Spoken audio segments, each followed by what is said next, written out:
She stayed out all night like I was a fool, so I left a letter and walked away. What she lost wasn't just a husband. Hello and welcome back. Today's story is a deeply personal journey, one of love, disillusionment, quiet preparation, and finally, closure. My name is Marcus Jennings. I don't think anyone steps into marriage thinking it'll unravel. When I married Danielle 5 years ago, it felt like something out of a dream. We were that annoyingly affectionate couple, always laughing, finishing each other's sentences, showing up together everywhere like magnets that refused to separate. She was more than just my wife, she was my anchor, my best friend. When Danielle spoke, I believed her. When she smiled, it felt genuine. That's why what happened next wasn't just painful. It was disorienting. You can prepare for storms, but no one teaches you how to handle a slow, invisible erosion. Didn't happen all at once. The first shift was subtle, new friends. Danielle started spending time with a group of women she met through work and social events. First, I didn't think much of it. Everyone deserves a social life. But these women were different. Their conversations didn't sit right with me. They mocked their husbands, called them idiots, bragged about manipulating them with silence or sex. It wasn't funny. It was contempt dressed as comedy. One night, I overheard them while pretending to watch TV in the next room. The way they talked made my stomach turn. I wasn't eavesdropping out of paranoia. I just couldn't believe the cruelty in their laughter. Later, I pulled Danielle aside and said, "I'm not telling you who to be friends with, but if your circle talks like love is a joke, that mindset will eventually rub off." She scoffed, literally laughed in my face. "Oh please," she said. "You think I'm talking about you behind your back?" She treated my concern like a punchline. That was the first time I realized something was wrong, something deep.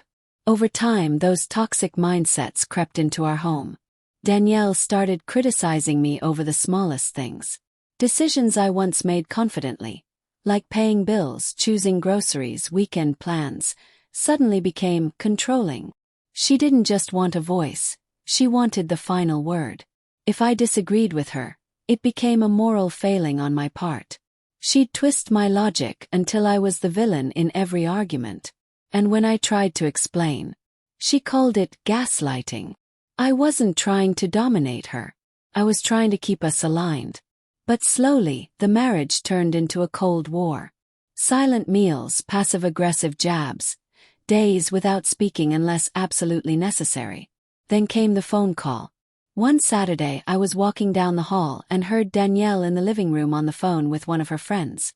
I froze when I heard the word divorce. Her friend was actually celebrating, filing for divorce and going after half of everything.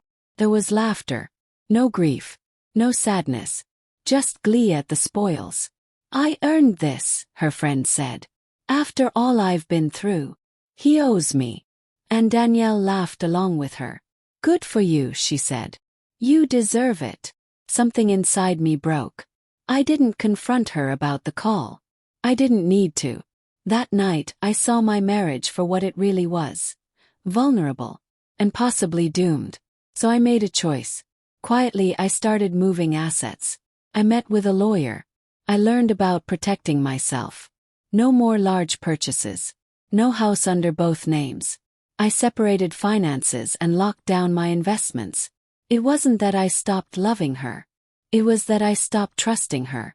Then came that night. I came home from work to find Danielle in front of the mirror in a skin-tight dress, one I'd never seen before. Her makeup was flawless. Her perfume hit me from across the room. I asked gently, "Where are you going dressed like that?" She didn't even look at me. Just said coldly, "Out." "Don't worry about it." "Is it a party? A birthday?" "Just the girls," she replied casually. "Might be an all-nighter." My gut screamed something was wrong. I said, "I'm not comfortable with this." She rolled her eyes. "That sounds like a you problem." And just like that, she was gone. I sat in silence for hours. Not sad. Not angry. Just done. I stood up, walked to the bedroom, packed a single bag, and sat at the dining table. I wrote a letter. "Danielle, For months I've tried to fix what's broken between us. But you made your choice, through your words, your silence, and your actions. I refuse to live with disrespect. I'm done. I'm walking away. Good luck. Marcus. I left it on the table. Then I walked out. I checked into a hotel that night. And waited. No text. No call. Not even a "where are you?" The next morning. Still nothing. By day 3 I contacted my lawyer. If she wasn't going to end it, I would. Within a week, she was served with divorce papers. Still no reaction. Instead, she hired a lawyer and turned it into a battlefield. 7 months of legal Cold War followed. Mediation, court dates, emails. The system didn't care about stories. It cared about numbers. Luckily, my early precautions paid off. I kept most of what mattered. She didn't get what she was expecting. After the divorce was finalized, I didn't chase anything or anyone. I just breathed. I bought the motorcycle I'd always wanted. Took a solo trip to Iceland. Learned how to cook. Not for someone else, just for me. And for the first time in years, I slept without tension in my chest. Then, nearly a year later, Danielle texted me. First it was casual. "Hey stranger. Hope you're well." I didn't bite. But she kept reaching out. Eventually, the truth slipped out between the lines. She thought post-divorce life would be thrilling. Wine nights, spa weekends, no husband to answer to. But the freedom faded. Her bills stacked up. The settlement money didn't stretch like she imagined. Credit cards maxed out. Her friends, gone or dealing with their own regrets. She never outright asked for help. But the subtext was loud. She was drowning. I didn't reply right away. But when I did, I said, "I'm not interested in your regrets." And that was it. I wasn't cruel. I was finished. She had made her choices. And sometimes when you walk away from something good thinking there's better waiting, you find out too late that you were already holding the best.